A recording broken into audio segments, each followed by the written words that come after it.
4 sessions in the citation and copyright series. My name is Gabrielle Zepeda, and I will be the host and moderator for today's session.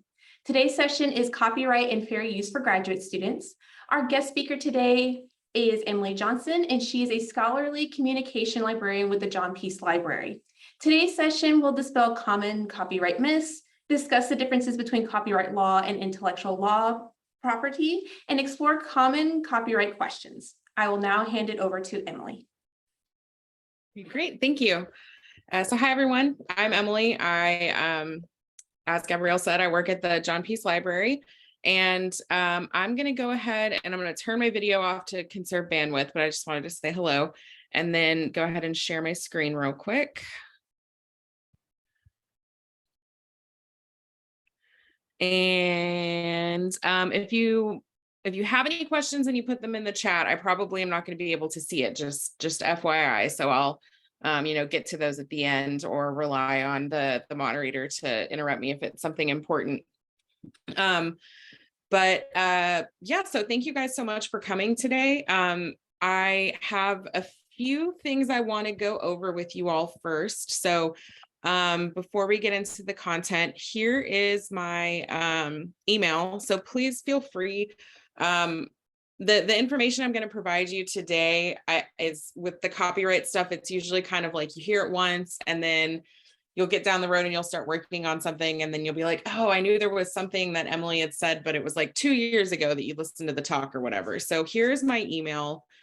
Please always feel free to reach out if you have any questions. I always like to preface this with, I'm not a lawyer, so this is not legal advice, but I am a librarian who deals with copyright a lot. So this is more just FYI, here's how copyright and interacts with academia and then you as a graduate student and common questions that we get and common issues that we see. But I do not work for UTSA Legal. I'm not a lawyer.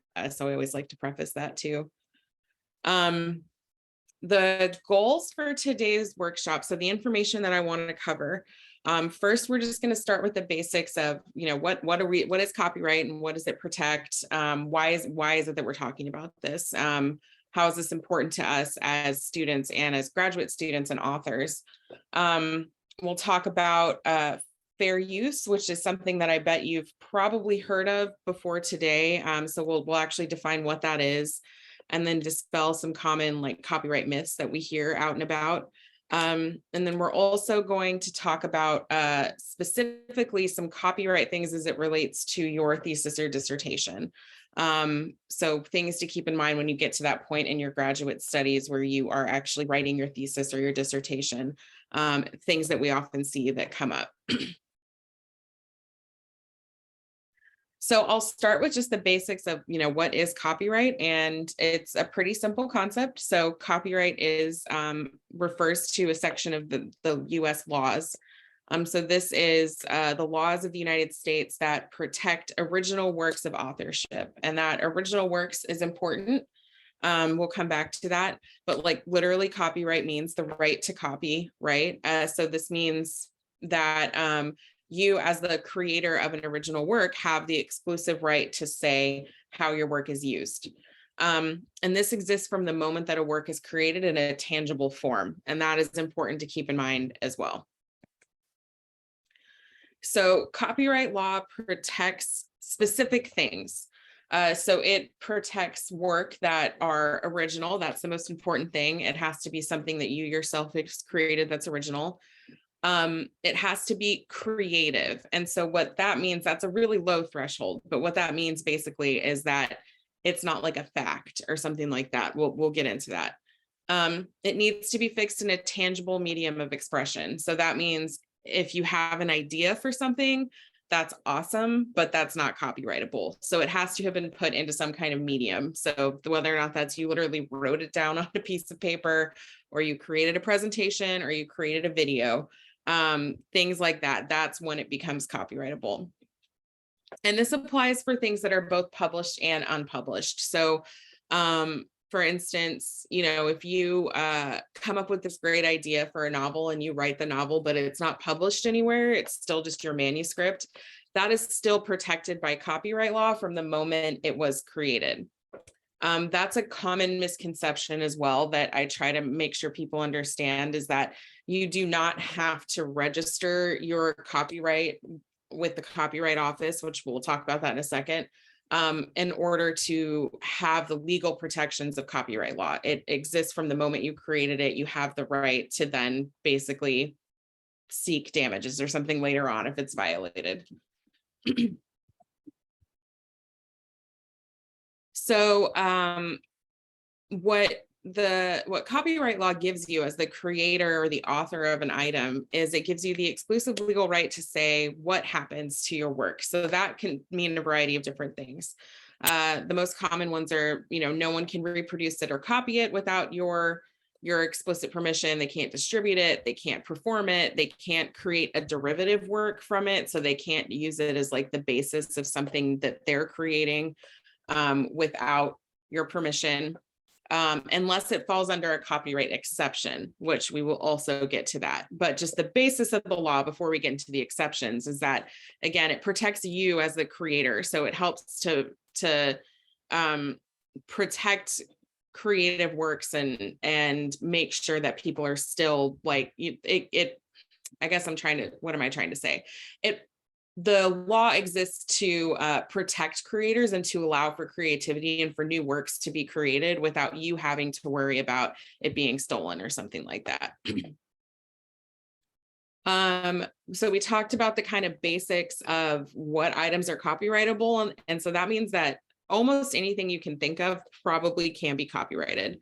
So that creative original work threshold, again, is really very small. So that means, things that we're used to thinking about being copyrighted, like books or articles or creative works like art or music or plays, obviously are copyrighted, but that also can mean things such as like blogs or emails or social networking posts or things that you wouldn't necessarily think of off the top of your head, but are still protected by copyright law. So you just always want to be careful when you are, sorry, didn't mean to do that.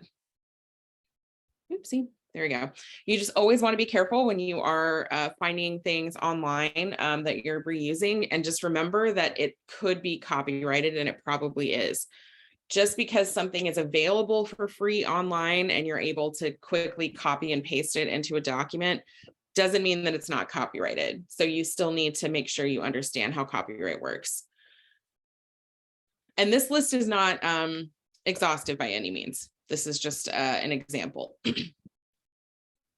So copyright law does not protect certain things. So that is important to also understand, like we talk about copyright a lot, there's almost endless amounts of things that can be copyrighted, but there are some things that are not.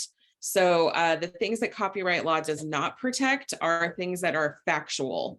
So for instance, there's a really famous copyright case about a phone book, and is the phone book copyrightable? And now this is kind of a dated case since we don't really use phone books anymore, but basically if an item is a fact, if something is a fact or a representation of a fact, it cannot be copyrighted because it's not creative, right? So for instance, the phone book is not copyrightable. There's maybe images or something that are, but again, so like a fact that you were just saying, not copyrightable. Things that are created by the US government. So if you are using some kind of government document in your work, it's most likely not copyrighted. And that is just because the idea is that it's paid for by the taxpayers. It should be freely available kind of thing.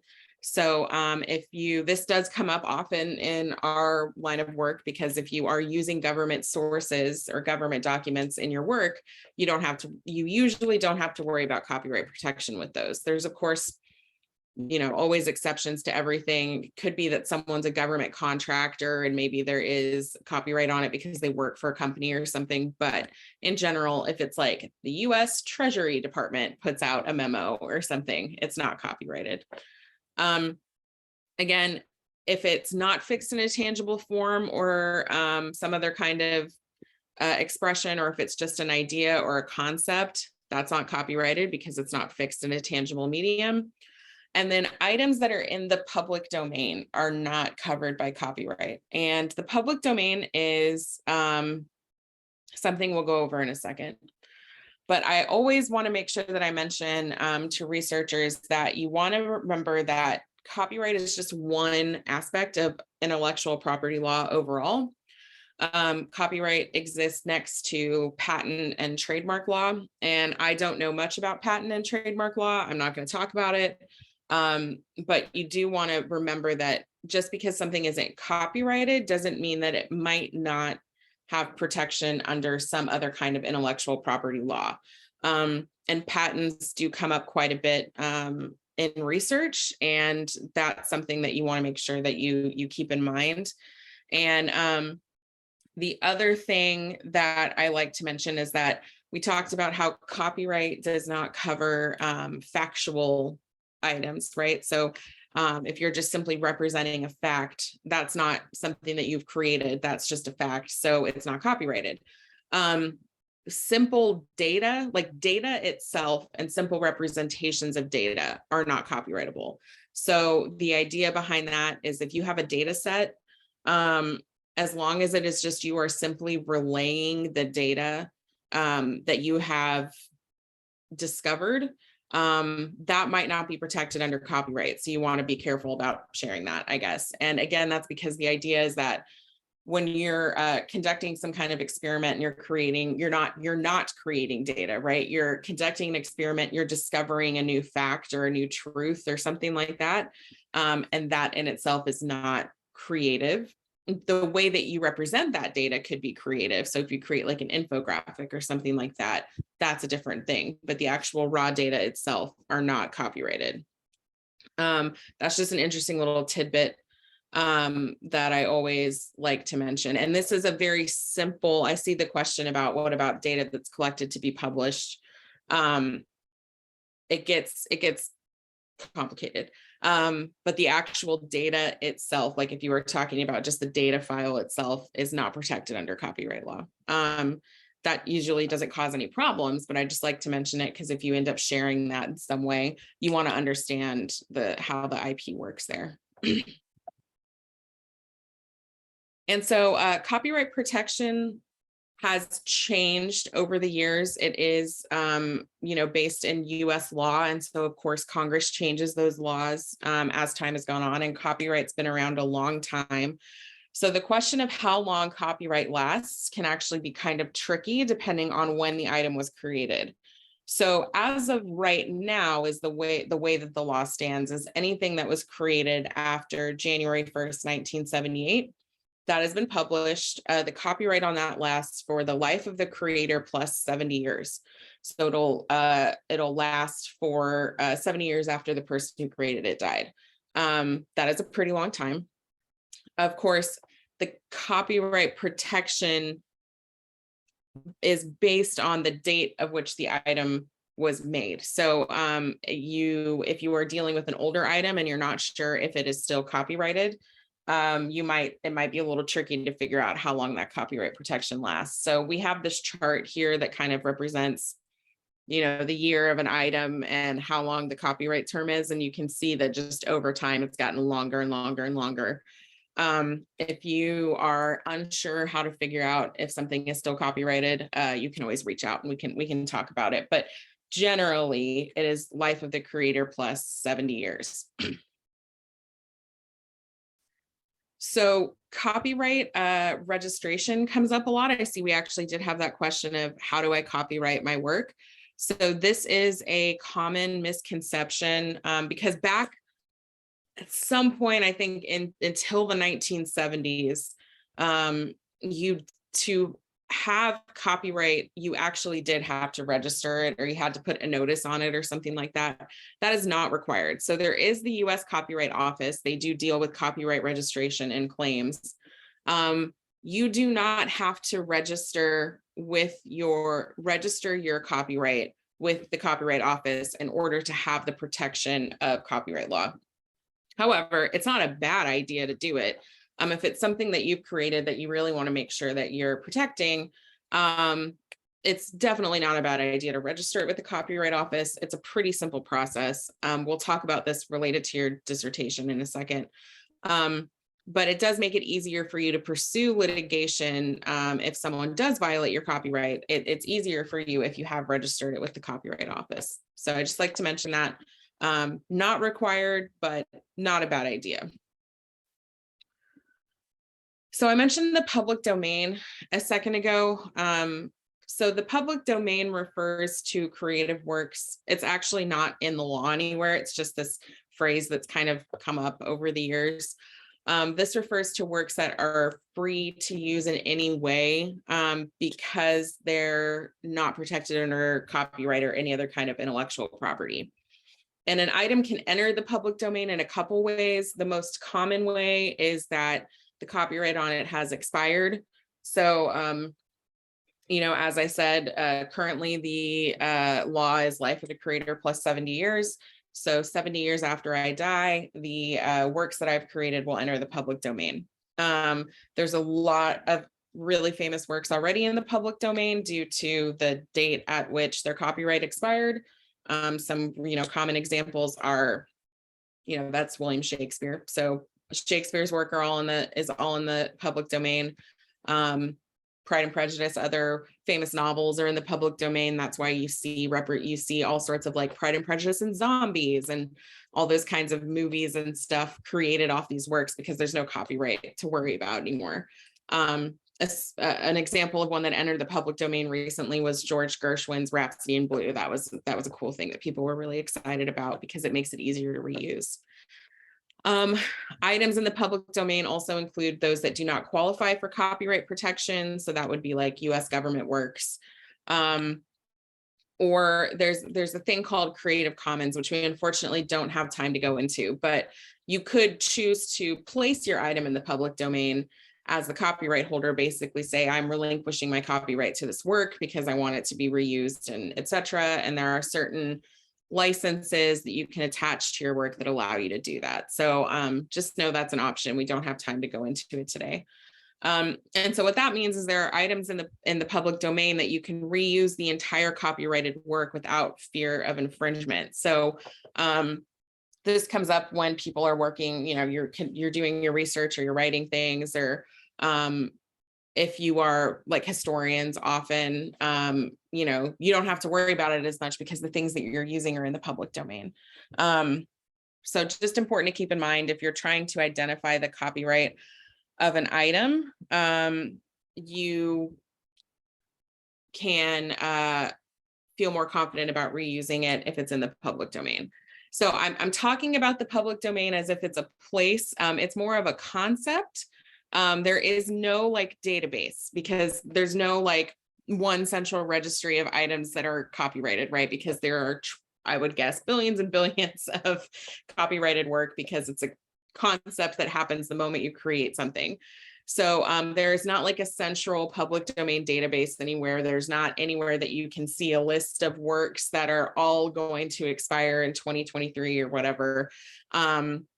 It's just something that you have to be aware of. Like if you run across a work and it's an older work, you're like, okay, do I think this is in the public domain? So it's a concept, really. It's not like an actual database or anything like that. And we have a LibGuide or a research guide, I'm sorry, on the library website on the public domain that I've created. It has suggestions for databases. I just said that there's not one central database. There's not, but there are resources that help you find public domain items. I have lists of that. So if you are interested in, using something that's free of copyright, that's a good place to go, and we can help you find some sources that have already been collected that are in the public domain. I'm going to keep on going because we got a lot of content to get through. If you have any questions, please continue to put them in the chat. So I mentioned that copyright, there are exceptions to copyright. And so there are several major exceptions to copyright. The one that we're going to talk about is fair use. And this is the one that comes up in education and higher ed all the time. You've probably heard of this before. fair use is basically an exception to the copyright law that allows you to reuse copyrighted material under certain circumstances without needing to get permission from the copyright holder. So this is how the copyright law attempts to balance the right of the creator to have exclusive say over what happens to their work, with also the need for creativity and scientific and intellectual advancement. And this means that there are times when you can reuse a copyrighted work without having to get permission from the copyright holder if you feel like you're meeting fair use requirements. So there's something called a 4-factor test. This is the fair use 4-factor. This is the test that has come about in case law over the years. So this is not written into the law anywhere. So this is the thing with fair use, is it's kind of lots of gray areas and squishy and like not, it's a determination that you are making when you reuse a copyrighted work, that you feel like you're meeting fair use. There is not like an application that you fill out. There's not any hard and fast rules. There's just kind of norms that have developed over the years as copyright cases are being litigated, basically. So, oops, sorry. So this is where you hear things such as things that are educational are fair use. So there's this 4-factor test. And basically when you are reusing a copyrighted work, like let's say I am going to write a paper and I'm going to reuse, you know, a section of a novel or something in that. I want to think through the 4 factors. And then when I get to the end of it, if I feel like I'm meeting the 4-factor requirements for fair use, then I feel pretty confident that I'm not violating copyright. So those 4 factors are the purpose and character of the use. So what are you actually doing when you're reusing this copyrighted work? The nature of the copyrighted work itself, the amount of the work that you are using, and then the effect in the market that your use is having on the work. So these bullet points underneath each of these 4 factors that I've listed are the scenarios in which you are most likely to meet fair use. So for instance, we're just going to walk through this. So number 1, the purpose and character of the use. If you are reusing a copyrighted work for a teaching, research, or scholarship, that's where we live most of the time, right, is in there. That's most likely fair use. If you're using it to provide some kind of criticism or commentary, if it's for news reporting, if it's a parody, so there's a whole fun thing about like, you know, comedians and fair use and all that. Or if it's transforming the work in some way, if it's like taking the work and adding a new spin to it or something like that, that probably is a fair use. On the flip side of that, if you were reusing it in a way that was primarily to like make a profit, and that wasn't meeting any of these purposes, then you're probably not meeting fair use and you need to ask permission. So the nature of the copyrighted work, number 2, so works that have already been published, if you are reusing a copyrighted work that has already been published, that is more factual or nonfiction based. So more like a research paper or something. And something that you need to meet those objectives that you talked about in factor 1, that is more likely to be fair use. Things that are less likely to be fair use, though not all the time, would be, you'd want to think more carefully if you were using like someone's painting or something like that. Number 3 is the amount of the work used. So of course, the smallest amount that you can use to meet your educational purpose, the better. That doesn't mean that you couldn't reuse the whole thing and it couldn't be fair use. It just means that you want to try to use the least amount as possible. And then the 4th is the effect on the market. So if you are, you know, only reusing this for your educational purpose, you're not selling it, you're not removing the ability of the copyright owner to earn royalties or something on their work, you're not having an effect on the potential market for that work, then you're more likely to meet fair use. And so all of this kind of comes together. You work through these 4 factors, and then at the end, if you feel like you have met, a majority of the factors, if you feel like you're following fair use guidelines, then you can feel pretty confident you don't need to get permission. There's a couple misconceptions about fair use. So the first is that I hear all the time is that all educational uses of copyrighted material fall under fair use. Like, hey, I'm a teacher. I'm going to copy and distribute this for my class, and it's a fair use because it's for educational purposes. That's not necessarily true, because you have to evaluate each situation on its own. So for example, you could not just you couldn't take a book, make a copy of it for each student in your class and hand it out to them, because that is that's removing the market for that book, right? So just because it's educational does not mean that it's necessarily a fair use. The second one that I see is that I don't need to cite my sources for this because it falls under fair use. So, well, I'm using this thing in my paper. I don't need to cite it because it's fair use. That's not true, because copyright and plagiarism are 2 different things. So fair use only relates to you reusing the work and seeking permission from the copyright owner to reuse that work. So you don't need to ask the copyright owner if you can reuse it if it meets fair use, but you still have to cite it, because that's just plagiarism if you don't. So plagiarism and copyright are related, but are not the same thing. We have a tool on the website, the library website, which these links will all be shared with you, called the Fair Use Evaluator. And so this is something that basically helps you walk through a fair use determination. It walks you through each of the 4 factors. It has you write out like, okay, so why do you feel like you're meeting fair use? You throw a sentence or 2 in there, and it generates a PDF for you so that you can keep that on file. And that way you can feel confident that you've evaluated your reuse of a copyrighted item, and that you've thought through it and you're good.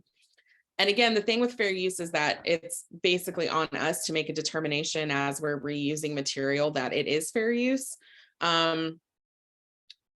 There's no like permission that you need to go get, like you don't need to like submit an application online or anything like that. It's literally just us going through the thought process, so that later on, if the copyright owner were to come back and say like, hey, you are violating my copyright, you can say, well, actually it meets fair use, and then here's why. Let me stop there real quick. I want to look at the questions and see if there's anything I should talk about right now. Okay. So the last section, we're going to spend about the next 10 minutes or so on, and then I wanted to leave plenty of time for questions.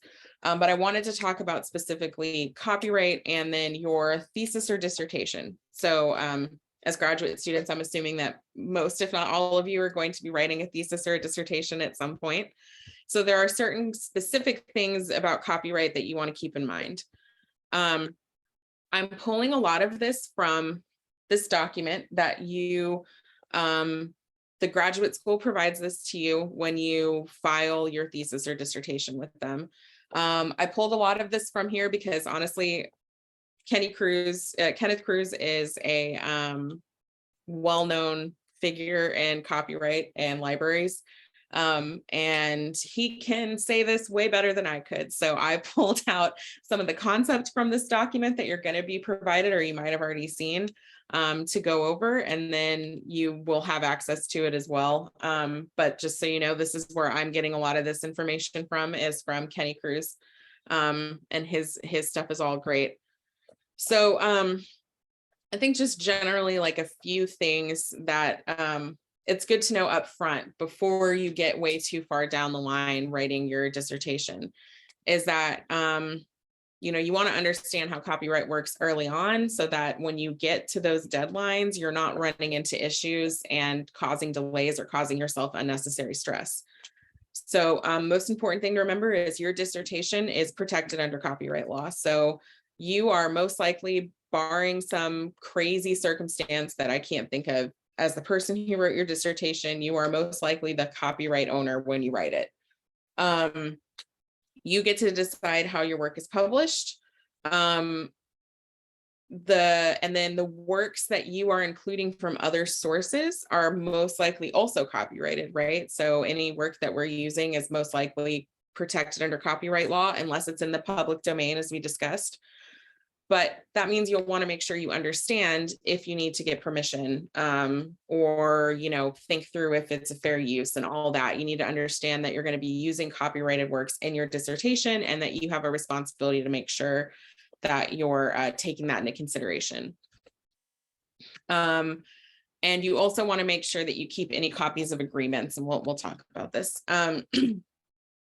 So as far as using other copyrighted works in your dissertation, just make sure that you're planning ahead, right? So as you're writing, don't wait until the last minute. As you're writing, as you're collecting things, make sure that you're carefully identifying all third-party materials that you're using, and then think through the copyright for each one. So the first question you'll want to ask is this item in the public domain? Because if it is, then you don't have to worry about it. The next question I want to ask is, are my activities that I'm using this? So am I including this in my dissertation, and does this meet fair use? So you'll think through that fair use factor test that we discussed. You'll want to see if any of these items have a Creative Commons license on it. And unfortunately, we just didn't have time to go into that. But basically a Creative Commons license, you might hear it a CC license, is a designation from the copyright holder that you have permission from them to reuse it in certain ways, with just like upfront. You don't even have to ask them. So if you have a CC licensed work in there, it makes it easier to reuse it. So if you run across anything that's got a Creative Commons license on it and you're confused about what that means, just reach out to me and we can talk about it. If you go through all that and you have a third-party item in there and you're just not sure that you meet fair use and you think you need to get permission from the copyright holder, you'll need to figure out how to do that, right? You need to give yourself time to do that. And then you also want to make sure that you keep in mind, just because it's something that's created by you, for instance, if it's a journal article that you, over the course of your research, submitted to a journal and had published, you still need to think about that as a third-party item, and I'll explain why.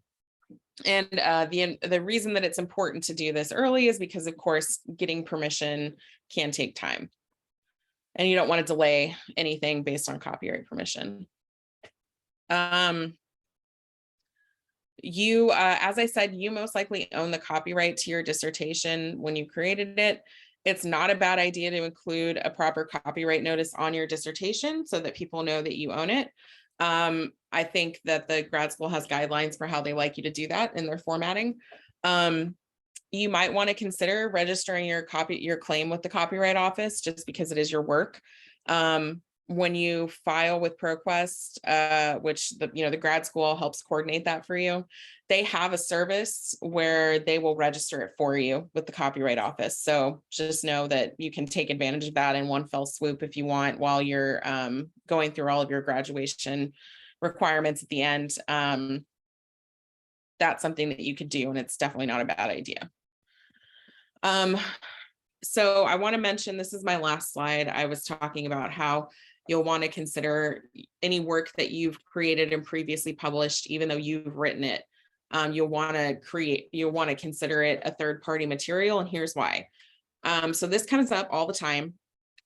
So it's a very common scenario where, like, you're spending however many years doing this research study, right? And you're as a part of academic advancement, it's also very common for people as a graduate student to write journal articles and submit them to a journal. So what happens in that scenario often is that students publish an article in a journal. It's awesome. They're really excited about it. And then they're going to include that article as like a chapter in their dissertation or something. The thing you want to keep in mind is that in many circumstances, not all, but in many circumstances, the way that academic publishing works is that when you sign a publication agreement with a journal, that could mean that you've transferred your copyright to the journal. So that is something that you can do, and that happens frequently in publishing, as I said, is you agree as a part of your publication that you no longer own the copyright to the work and the publisher does. So you no longer have a say what happens to that work. That means you don't have the right anymore to reproduce the article in full without permission from the publisher. So this does happen frequently where you need to get permission from the publisher to include your article in your dissertation. Sometimes that's in the publication agreement that you have the right to do that. Sometimes it's not. This isn't in every scenario. Like there are some journals that are open access, which is a whole other concept that we don't have time to get into, where this isn't an issue that you need to worry about, but it happens all the time. So you just want to make sure, of course, I'm not saying don't publish in the journal, because of course you want to publish your article in the journal. You just want to make sure that you understand the publication agreement that you're signing at the time, so there's no surprises later on. So you might want to consider, when you're publishing, checking the publication agreement to see what it says, as far as if there is already something in there that, like, we are giving you permission to use this in your dissertation. Or when you are signing the agreement, you might want to ask them up front, hey, can I get the right to put this in my dissertation? And then that way you have it taken care of. Or you want to make sure that you remember that so that you can go get permission from them later on, because again, they're used to this happening too. So there's usually a workflow for this. So just, make sure you're carefully reviewing publication agreements so that you don't have any last minute stressful surprises when you're getting ready to file your dissertation and your advisor says, like, hey, actually, you need to get the permission from the journal to do this. And then, as always, consult with your faculty advisor, because they've been through this process, I'm sure, or with me or the library. We can also help with stuff like this. And then we would refer you to your advisor if it's something that we felt like was out of our area of expertise. I think that's my last slide. Yeah, so I will stop here and see if there are any questions.